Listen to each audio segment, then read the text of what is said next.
Hello friends! In today's video I'll be showing you how to make LED gems for characters like Raven and Starfire from Teen Titans.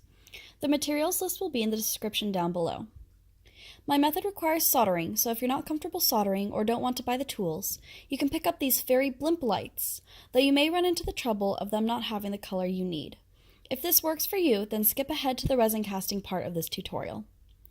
If you want to make your own mini battery-powered LEDs, you will need coin cell battery holders, battery size CR2032, 3 volts, and 3 volt LEDs.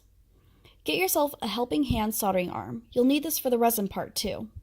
Make sure you're in a well-ventilated area for this entire project. Take your LED and test it on the coin battery.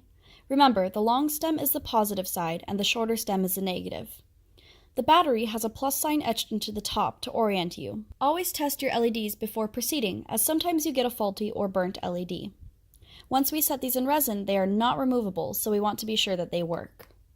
Place the battery holder battery side down and locate the positive and negative poles based on the diagram. Make sure the prongs are slightly raised. Then bend the LED wires so the LED sits flat on the battery case. Make sure the long stem of the LED is on the positive prong of the battery case, and the shorter stem is on the negative prong.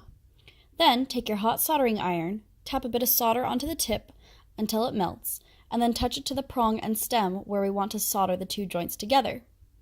You should have the two bits encased in a thick bead of solder. Let it cool, and then you can snip the excesses of the stems off with wire cutters. Be gentle not to break the solder joints.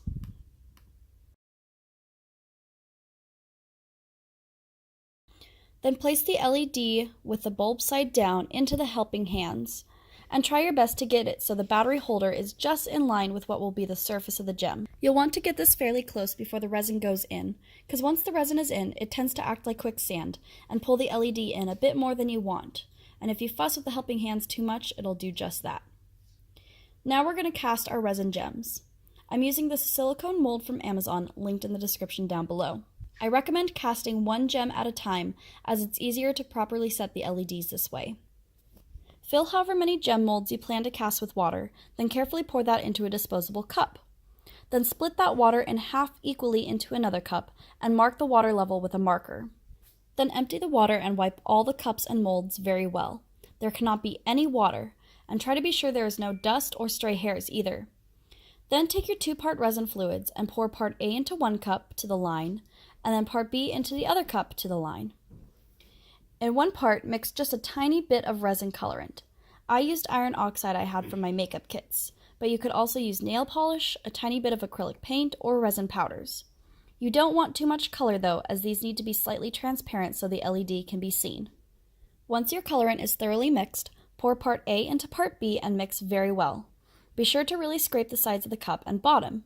Since the colorant is in, it'll be hard to tell when it's ready since you won't see the usual telltale streaks, so just mix for a good 3 minutes. If you've never done resin before, you may want to put the colorant in after part A and B are mixed. From here, pour your mix into the molds. Pour at least 6 inches above the mold to get a tiny stream of fluid.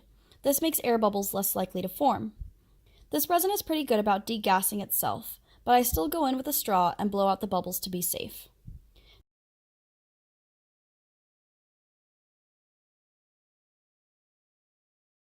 Now take your LED in the helping hands and place it in so the battery case is sitting just on top of the surface of the resin.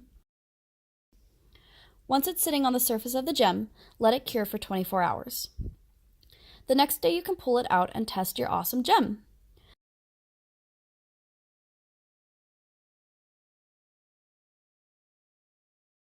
From there, if you want to turn it into Raven or Starfire gems, you'll need some of these curtain grommets in gold for Raven or silver for Starfire. Now, if you use the same mold as me, you'll notice the gem mold is slightly too big for the grommet. To fix this, I placed the grommet on the back of the gem and marked the inner circle of the grommet. Then I took a grinding bit on a Dremel and carved the sides away till it fits snug. Do this outside with a mask, as you don't want to breathe in the dust. Once done, pop the gem into the back of the grommet, then scuff the back of the grommet and attach a fastener of your choice with some E6000 glue. And then you're done! Pop a battery in and show people your cool magic. Thanks so much for watching. Remember, cosplay is all about having fun.